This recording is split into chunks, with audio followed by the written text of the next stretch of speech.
Քաղաքապետը պոլիտեխնիկի տանիքում Ավինյանը ծանոթանում է համալսարանի ֆոտովոլտային կայանին։ Տեխնիկական բուհում նոր չէ, որ արևի ջերմությունը վերածում են էներգիայի։ Հիմա ծավալներն են մեծացնում։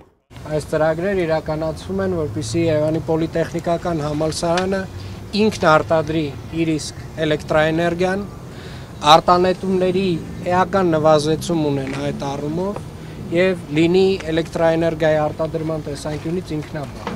Ոչ միայն այս, այլև պոլիտեխնիկի մյուս մասնաշենքերին տեղադրված կայանները նախագծել ու կյանքի են կոչել դասախոսներն ու ուսանողները։ Բուհը ընդհանուր առմամբ ունի 500 կՎտ հզորությամբ 4 կայան։ Ցանցին միացված է 400 կՎտ։ 100-ի հաշվիչները կաշխատեն մի քանի օրից։ 250 կՎտ-ի պատվերն էլ արել են, սպասում են տեղ հասնի։ Կոնկրետ այս մասնաշենքի տանիքին տեղադրված է 150 կՎտ դրվածքային հզորությամբ կայան։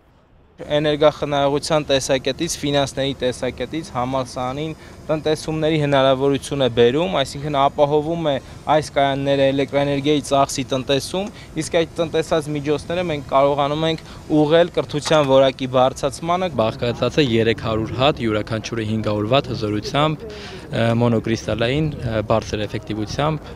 արևային վահանակներից, զբաղեցնում է 600 մետր քառակուսի մակերես տարածք համալսարանի մասնաշենքի եւ արտադրում է տարեկան գրեթե կտրվածքով 200,000 կՎտ էլեկտրաէներգիա,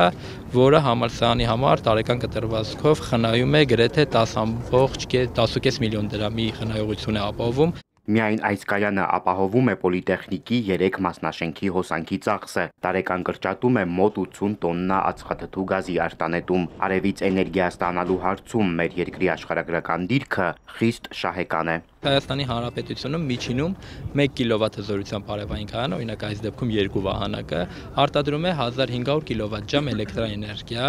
Եթե մենք այդ թիմը համեմատենք օրինակ Եվրոպայի մի շարք զարգացած երկրների հետ, որոնք արդեն իսկ անցել են ամբողջությամբ գրեթե 80% իրենց էներգոհամակարգը ապահովում են արևային կայանները, խոսքը գնում է Գերմանիայի մասին,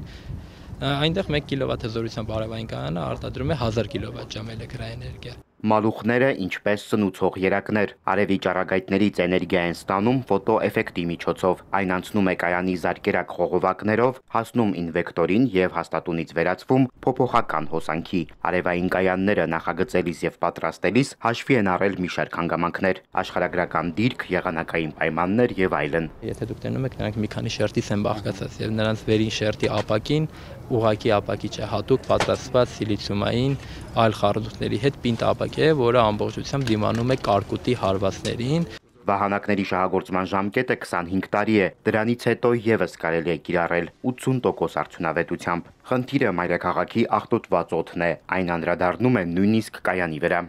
Փոշի տեսանկյունից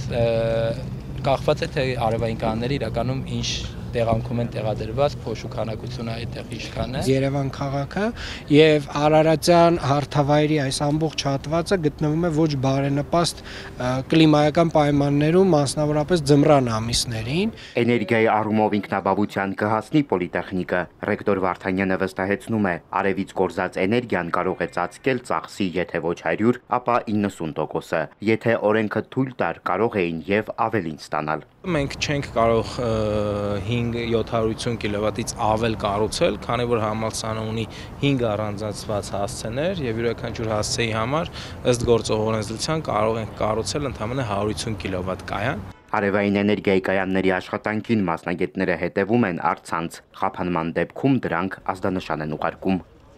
Սևակ Վարդումյան, Ալեքսանդր Կիրոյան, Էպիկենտրոն։